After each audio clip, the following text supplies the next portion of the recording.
সম্মানিত গায়েস, দেখেন বড় ভাইয়ের কাঁচামালার আড়ত আসছি। এই যে টমেটো, বরবটি, শশা। এই যে শশাগুলা বস্তার থেকে আবার বাইর করা হইতেছে, এগুলো আবার সাজ দেওয়া হবে, আবার প্যাকিং করা হবে। এই যে ওই দিকে আছে আরও লুবি, যারা বরবটি বলা হয়। বিভিন্ন জেলা বিভিন্ন ভাষা বলা হয়, কেউ বলা হয় লুবি, কেউ বলে বরবটি, কেউ আবার অন্য অন্য জায়গায় লচ্ছই বলা হয়। এগুলো শশা, টমেটো, সব কিছু কাঁচামাল আড়ত আছে।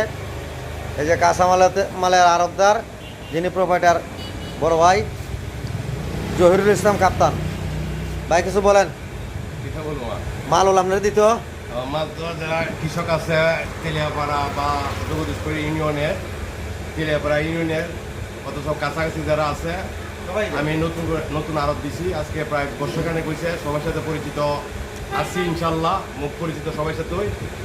এই যারা মাল কৃষক আছে দয়া করে আমার কিছু মাল টাল দিয়ে আমি বেচা কিনা করে দিই। বাইরে কেন মাল দিবেন?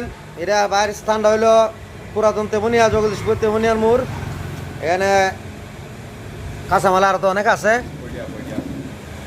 বাইরে বাইরে আরও মাল আছে, এই যে যাকে বলে অনেকে কইডা বলে, অনেকে সিসিঙ্গা বলে, অনেক দেশের ভাষায় অনেকভাবে বলে। অনেক মাল বাইরে কেন আসে। কেন কৃষকরা যদি মাল দেয় অন্য অন্য দোকান থেকে আশা করি কেজিতে 5 টাকা 4 টাকা বেশি পাবে। বাইরের অনেক বড় বড় পাইকার, বড় বড় আড়তদার হাত করা আছে, তাদের সাথে তার যোগাযোগ আছে, বিক্রি করতে খুব ভালো বিক্রি করতে পারে। আপনারা যদি মাল দেন ঠকবেন না আশা করি।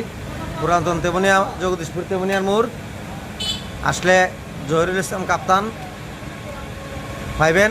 আশা করি সবাই মাল দিলে ভালো হবে। সকলকে আবারও ধন্যবাদ। ভিডিওতে সাড়া দিবেন এবং বাইরে এখানে মাল দিবেন। ধন্যবাদ সবাইকে।